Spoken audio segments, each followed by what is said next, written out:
Hey, good afternoon. I hope everyone can hear me. My name's Don Nichols. I'm the founder and president of Felon Inc., a non-for-profit located on the south side of Chicago, dedicated to bridging returning home seniors with housing needs, 55 and up. If they come out of prison, we want to get them a nice place to live, like not long transition, but a night, some place that they can, lay their head and while they're getting their life back in order. But today the topic is things that you should be doing if you have a felony. Like we all know, a felony is a discomforting situation and position that one finds themselves in, but it's not the end of the world, and there's endless amounts of resources that I'm going to provide to you guys, and lots of things that you can do. Actually, having a felony puts you in a great position to go out here and be an activist and get things accomplished and really change the way that policies and laws are in our world. So let me get right into it. If you have recently come home or you just got out of prison, if you recently come home or you've been released from prison recently, congratulations on your successful entry into society. And I commend you on your next step and phase into life. I know it's going to be liberating. I know you got a lot to give back. I know it's going to be positive, and I know that you can't wait to get started. So let me go ahead and give you a couple of tips to help you out along the way. Tip number one, learn. I want you to educate yourself on every single topic there is to man.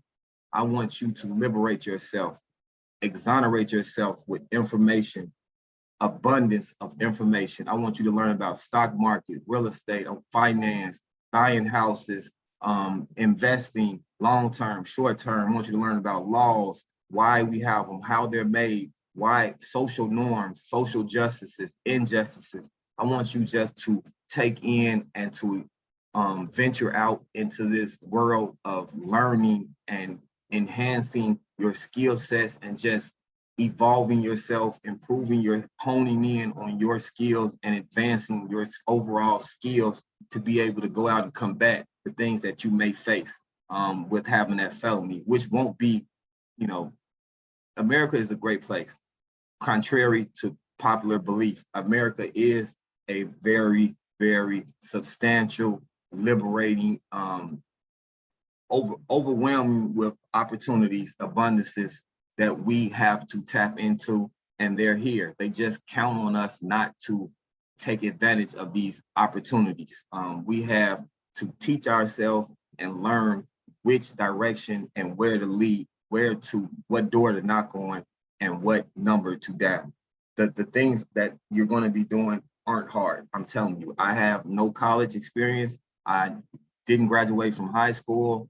I managed to start 2 businesses, a LLC. I've learned, I know how to design websites. I know how to talk and communicate. I know how to read stock charts. I know how to do everything. And all of this was self-taught. And it's exhilarating. The endless opportunities that are there for me, the possibilities. I can go and do anything with just the knowledge that I learned from YouTube and from reading and tutorials. So one, learn, educate yourself, be scared, be nervous, be frightened about the amount of things you're going to read, about the videos you're going to watch, and the amount of knowledge you're going to gain is very frightening. To think that from 1 year ago to now, the things that I know is frightening because I didn't know them before. And what if I knew them at an earlier age in life? It's frightening. I could be the president of the United States. I could be a mayor, official. I could be a dictator or changing or advocating for, I could be getting these bills or anything passed through Congress. Me with no college education, just the know-how and the ability to go out and get it done. That's one thing. So they want to hold you down and not let you learn because as myself being a Black individual, I can't speak for other entities or culture ethnicity groups, but as a Black man, I have a lot of energy. My ability to perform is at a heightened rate. Like, I don't know if, if it's my ethnicity group because I'm Black, but when I pair learning and my ability to perform together, I'm a fearful person because I know I can do it, and now I know how to do it. So learn, educate yourself, build your skills. Take as many courses, DVD courses, read as many tutorials, many books, talk to as many people, get counselors, get guidance. Don't be, it's going to be daunting and you're going to be nervous and uncomfortable. Expect that. That's expected. In the beginning, I was nervous. I was uncomfortable. I'm stepping out of a realm that I don't usually perform or function in. I'm used to being in the streets. I know about Jordan. I know how to swag up. I know how to get a nice car and put it on 24th. I know I'm comfortable in that environment, but I was stepping out of that environment into an environment of reading, educating, articulating yourself, being able to talk to a person, not having such a hot temper. And you'll be amazed to see as you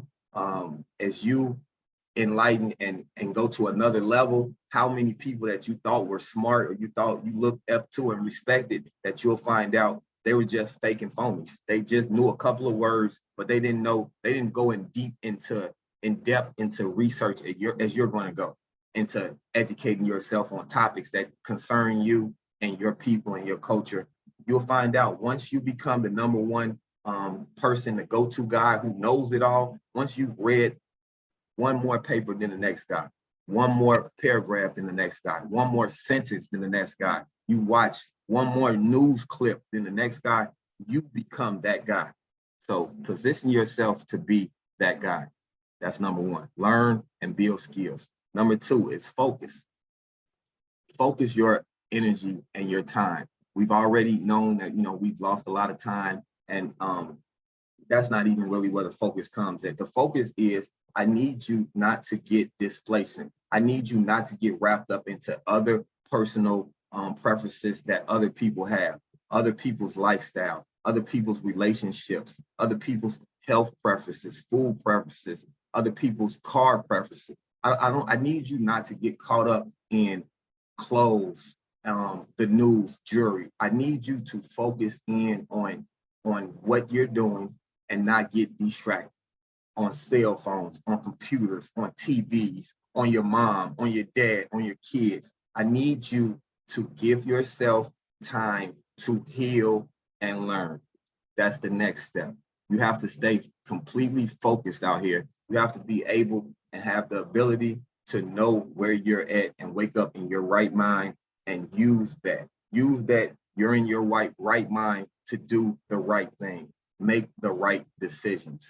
So use that, stay focused. I'll tell you, that was one of my distractions. I was my job, believe it or not, my job was a distraction. My willingness and eagerness to better myself and my family and bring in more wealth and revenue so that we can have cars and nice was a distraction. Why was it a distraction, audience? It was a distraction because I was constantly going to work with my time, managing my time away. Of course, my time was bringing in revenue that I need to pay rent and lights and keep the lights on, but I was not educating myself. I was distracted from the facts and the issues that are really makes no sense for me to have a nice car and a nice house if I live in a nice neighborhood, if I'm getting stopped by the police just trying to go home because the laws and the social norms aren't justified. So it makes no sense to better myself in a society that only rewards you for going along with their system if you're doing it their way. Well, who's to say their way is the right way? That's what we have to learn and educate ourselves on. Why is it these ways? Why do we even have these social norms, these laws? Who writes them? Who advocates for them? Who goes out and makes sure the community understands and knows them? Why do we have a prison? Why do we have a law or a prison or a judicial system or a system of law and everything that we can't even understand, or we don't even The terminology is not there. They talk words that we can't. Why don't they just say it simply so that explain it so layman's terms? Why is it confusing? That's what I'm trying to get to. Have you ever thought about why it's confusing? Why is articulated, written, appropriated the way that it's appropriated? Why is that? Is it to be confusing or distraction? Why is it that we still uphold the same principles and systems that was put in place over millenniums or centuries ago? Why is that? Why is technology evolving and advancing, but our cultural, society, and social norms aren't? Why are some people getting smarter and others not? Why aren't we bridging the gaps?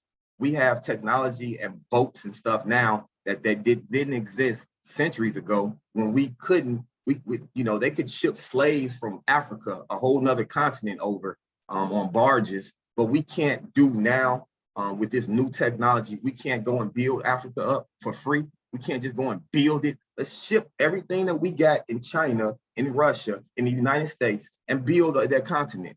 We have the capabilities.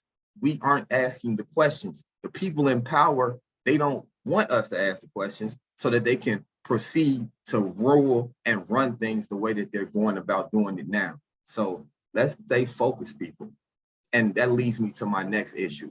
If you have a felony and if you've been locked up, if you've been a victim of the law, if you get caught up in the law system, you need to be advocating. You need to learn what to advocate is. I saw this. A person told me that he was an activist. He said, I became an activist because I saw an injustice, an indignity that was so wrong, it caused me to act. That's how we have activists. Activists act on things that they see wrong. It's just like a man.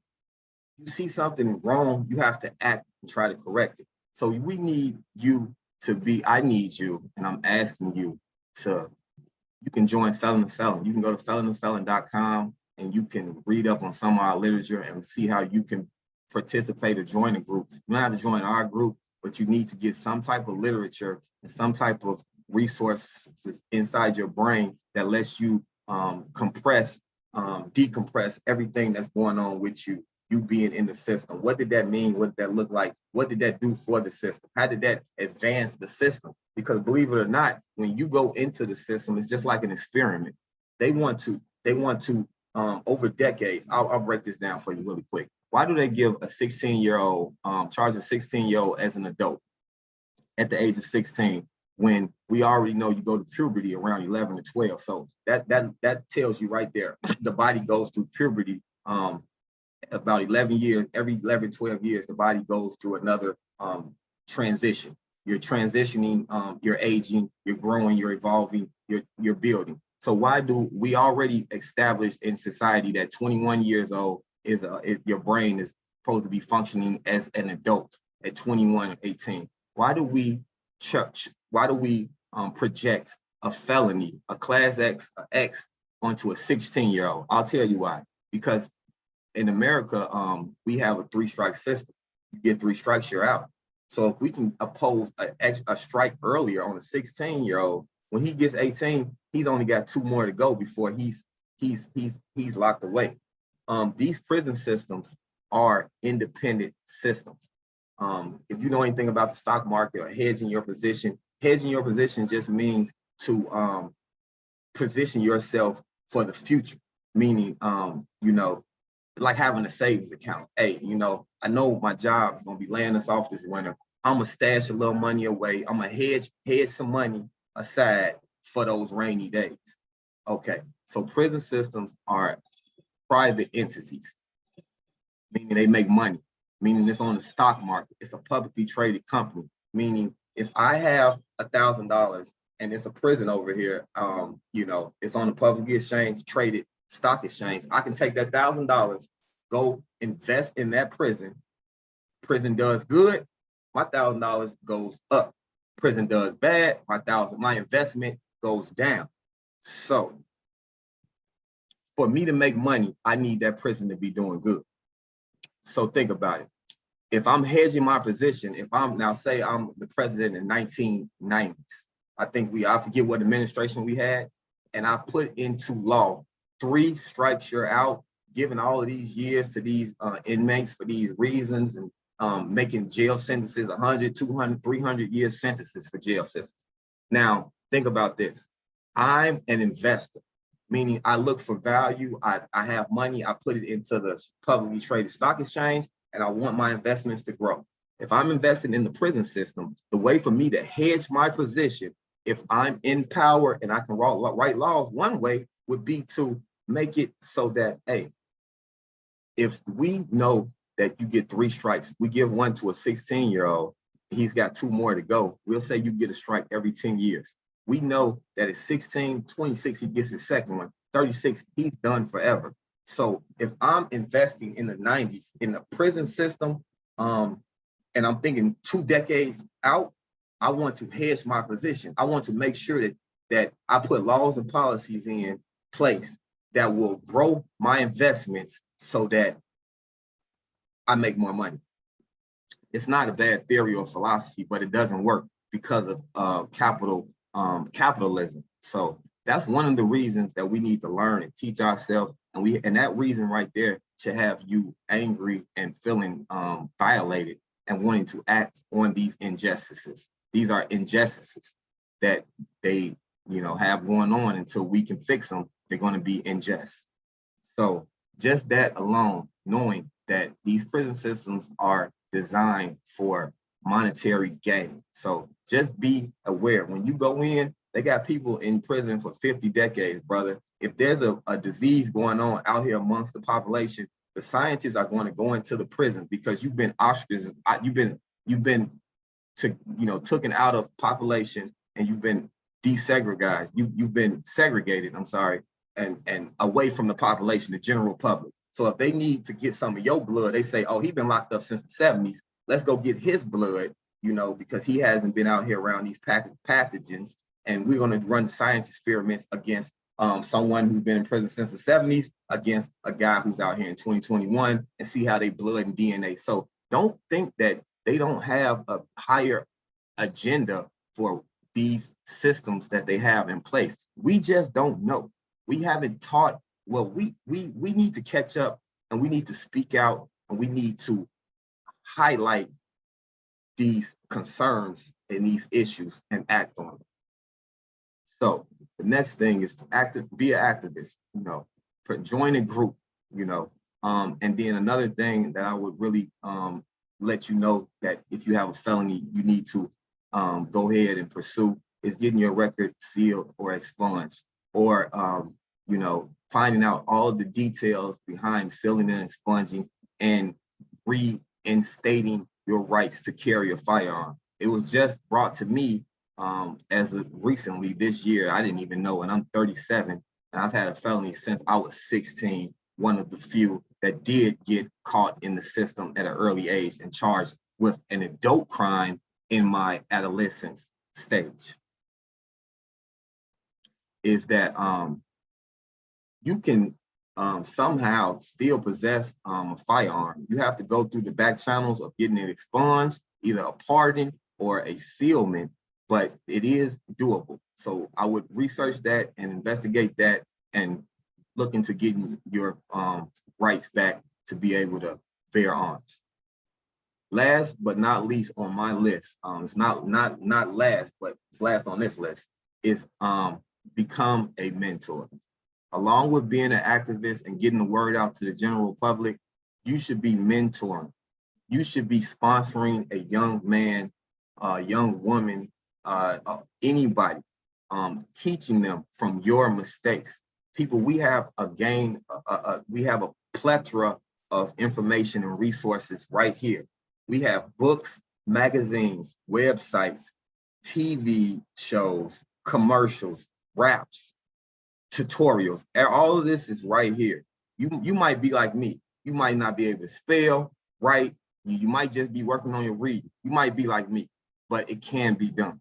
I'm doing it every day. Go over and check out my website, Felon to Felon. I'm proud to say everything on there is my own words. I used to use where I talk to a person and they write it for me, or I give them a video like I'm doing now of what I want to say. and they write it for me. So we have options and different ways of going about doing things. Never let anything stop you, like not being able to spell good or write good. Not an excuse. You can video it and have someone else write it for you. So be a mentor. Let your voice be heard.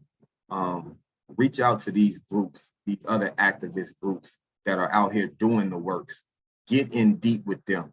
Get in the trenches. Go out, help support them, add to their commitment or their fight, and start your own fight along the way. So that's what you'll do. You'll start to get this snowball rolling, and before you know it, you'll be knee deep in being the smartest person in your neighborhood or community that knows the most about this stuff. And you'll put on your glasses and you'll put on your African chain, and you'll stand and represent the Black people in a positive light, and try to carry that torch and just pass on wisdom and knowledge to those that you come in contact with and come across, letting them know that, you know, we are a magnificent people, of race of people, you know, and then, you know, when it comes to policies and everything, it goes beyond skin color. But primarily, I like to talk to the Black audience, because we have been suppressed for so long, and we have, and we need to know why we've been suppressed. Because, like I said, if we get the knowledge, and with our capacity and our abilities, we are a wrecking ball.